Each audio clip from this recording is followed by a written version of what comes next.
आज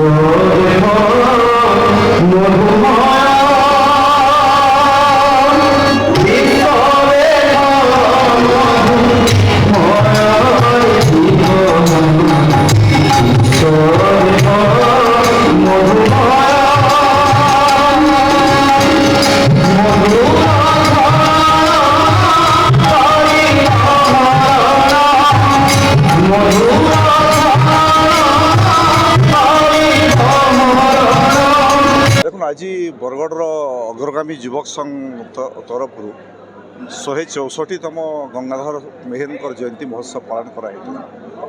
मोर लगे भी गोटे सुजोग मिलला ये कार्यक्रम में सामिल होवार लगी एवं आज जे मुख्य वक्ता होकर कार्यक्रम के आसते जे गंगाधर मेहर साहित्य उपर गवेषणा करिछन। गंगाधर मेहर साहित्य के पाखु देखीछन, अनेक गवेषणा रचना करिछन। श्री कृष्णवल्लभ षडंगी महोदय प्रकृति में जेन गवेषणामूलक तत्व विभिन्न सभा समिति गंगाधर मेहर रूप दौन ताके सुनबार मोर लगी भी गोटे सुजोग थिला। से लगी मुई पाखापाखि 1.5 घंटा से वक्तव्य देले। आज कार्यक्रम गोटे पुस्तक भी हजि जाइथिबा पक्षीर गीत रोहित कुमार दास जे रचना करिछन तांको गंगाधर मेहर सम्मान सम्मानित भी करागला। आज मंच पुस्तक भी उन्मोचन करागला एवं बहुत संख्यार मुझे आशा नहीं करी बरगढ़ में गंगाधर मेहर साहित्य रुचि रखुवा गंगाधर मेहर साहित्य उपर सुनबार लगी एत संख्यार लोक आज सामिल हेबे मुझे आशा नहीं करी कि मुझे देखली खुशी लगला एत संख्यार लोक स्वभाव कवि गंगाधर मेहर साहित्य रचना उपर सुनबार लगी उपस्थित थे। मुई आज आसबार सुजोग और सौभाग्य पाई अग्रगामी युवक संघ जे मैंने मत निमंत्रण करते धन्यवाद चाहूँ। मुख्य वक्ता से विषय मंच रू कहते ओडिशा सरकार जदि चाहे तपस्विनीर आज पर्यंत टीका नहीं हो पारे। ओडिशा सरकार जदि उद्यम करवा जदि टीका है दुनियार लोक मैंने ये साहित्य के देखिपारे बुझीपारे साहित्य प्रचार प्रसार है। आसंता काली सूरज सूर्यवंशी माननीय मंत्री आवश्यक ये विभाग मंत्री अंशे ओडिया भाषा संस्कृत ये प्रस्ताव तांकर पाखे मुझे देवी और आशा करमी ओडिशा सरकार ये पदक्षेप नेबे। आज अग्रगामी युवक संघ पक्षर आयोजित स्वभाव कवि गंगाधर मेहर 2 दिवसीय जयंतीर आज हूँ प्रथम दिवस। मते आज सुजोग मिलता गंगाधर साहित्य संपर्क में आलोचना करने।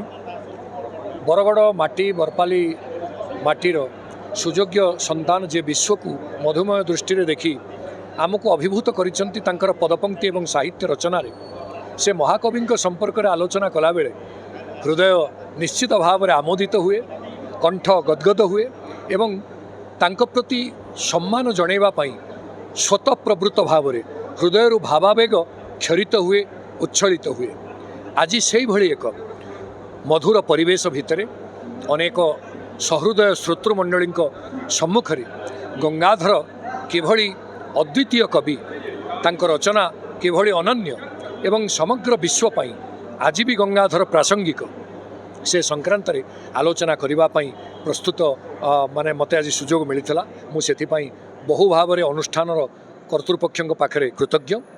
विशेषकर गंगाधर अम्लान स्मृति प्रति गभीर श्रद्धा अर्पण करुच्ची।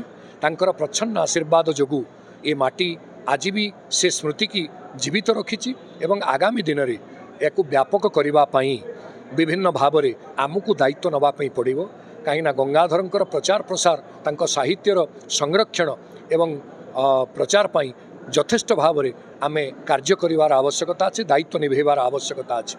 सेतिपाई सरकार पक्षरु मध्य समधिक भाव में आम मानकर सहयोग रे कार्य आगु बढ़िबो बोली आमे आशा रखुचु।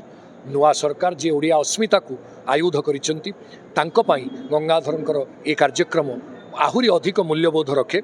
जेहेतु ओडिया भाषा सुरक्षा क्षेत्र में गंगाधर जे एक विराट योद्धा थिले, सेनापति थिले एवं संबलपुर अंचल में हिंदी भाषार विलोप करी ओडिया भाषार पुनः संस्थापन में गंगाधरंकर भूमिका अनस्वीकार्य थिला। से भली जड़े दिव्य पुरुषंकर साहित्य एवं भाषा प्रति थिबा अवदान को स्मरण रखी आमे निश्चित भाव में आग को तांकर साहित्य कृति को विश्वव्यापी करने प्रयास होगा। आज आमर प्रत्येक वर्ष गंगाधर जयंती आम अग्रगामी युवक संघ तरफ पालन करसु।